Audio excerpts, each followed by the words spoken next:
So if you're a homeowner with a big, beautiful tree in your yard, you've probably felt it, that mix of total awe and, let's be honest, a little bit of anxiety. You love the shade, but man, every time the wind howls, you start to worry. So how do you tell the difference between a strong, healthy tree and a real hazard? Okay, let's dive in and learn how to read the signs. All right, take a look at this tree. I mean, it's perfect, right? It's completely straight, wonderfully symmetrical. It's exactly what we all picture when we think of a perfect tree. Looks like it's straight out of a kid's drawing. So the question is this really the picture of health? Well, the answer might surprise you. It's not always. Yeah, that perfect storybook image, it can actually be a little bit misleading. And that's because trees don't grow to fit our idea of what's perfect. They grow to survive. Their shape, every single lean, every twist, every uneven branch, that's a response to their world. It's their fight for sunlight, their battle against the wind, their competition with other plants. Their shape literally tells a story. So let's start with the good news, okay? Let's talk about all those little quirks that might look odd, but are actually signs of a really healthy, super adaptive tree. You ever see a tree leaning and you just immediately get nervous? I know I have. Well, a lot of the time, what you're actually seeing is something called phototropism. It's just the natural process of a tree reaching for its food, the sun. You know, if it's shaded by a building or another tree, it's going to gradually lean out to find that light.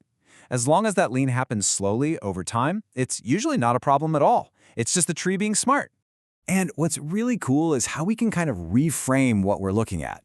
An uneven canopy? That's not a flaw, it just means the tree won a competition for light on one side. And see that wide flared base? That's not some weird swelling. That's the root flare, and it's like a critical anchor, giving the tree amazing stability. Even things like twisting trunks, visible roots snaking across the lawn, or peeling bark on some trees, these aren't signs of sickness. Nope, they're signs of strength. It's the tree's survival story written right on its own body. All right, now for the part we all really worry about. Let's shift gears from the harmless quirks to the serious warning signs that mean it is absolutely time to pay close attention. And this right here, this illustrates one of the most important distinctions you can make.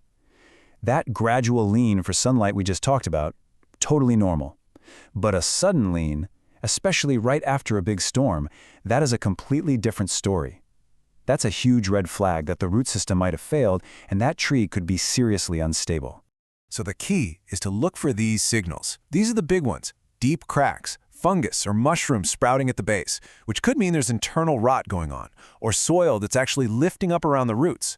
All of those are serious warnings, and you definitely want to keep an eye out for large dead branches way up high in the canopy. You know, they call those widow makers for a reason. These aren't just quirks. These are signs of major structural weakness, and you have to take them seriously. So we know there are good quirks and bad signs. But how in the world do you tell the difference in the moment? The next step is really learning to see the difference between what's just a surface-level cosmetic issue and what's a deeper structural flaw. This table is actually super helpful for sorting this out. So on the left, you've got things that are generally not a big deal. You know, a little moss on the bark, a few small dead twigs, that kind of thing.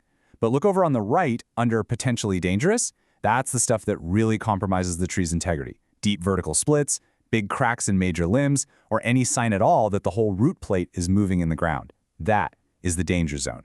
And you gotta remember, even a perfectly healthy tree can become a hazard over time because of outside forces. Things like a bad drought, soil washing away, or even nearby construction that damages the roots, all of that can weaken a tree from the ground up, turning a stable part of your yard into a potential risk.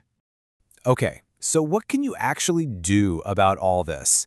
This isn't just about spotting danger, it's about being proactive. Let's walk through a simple plan to help keep your trees healthy and your home safe. And the best part is, you can do a ton of this yourself. It's really not as hard as it sounds. Things like putting down a good layer of mulch and giving your tree a deep watering during a dry spell can be a total lifesaver for it.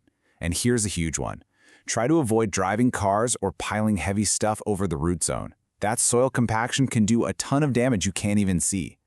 Then, after any big storm, just take a walk around the yard. Look for anything that's new or different. It's really that simple. But, of course, there are times when just looking at it yourself isn't enough. So what are the absolute no questions asked signs that mean you need to pick up the phone and call a certified arborist? This is your checklist. If you see any of these things, it is time to call a pro. A new lean, where one that's getting worse. New deep cracks, those mushrooms popping up at the base, or that heaving soil we talked about. If you see any of that, it's time for an expert to take a look. Don't guess. A professional can see what's going on with the tree's structure in ways we just can't. And you know, calling an arborist isn't about getting bad news. It's about getting clarity. It's about protecting your property, your family, and a lot of times, it can even lead to a plan that saves the tree. Seriously, when in doubt, getting that expert opinion is always the right call. It just gives you peace of mind. So the next time you look at the trees in your yard, try not to just see them as potential risks. Look a little closer. See their history, their struggles, their strengths. Instead of asking, is my tree a hazard, maybe start by asking, what story is this tree trying to tell me?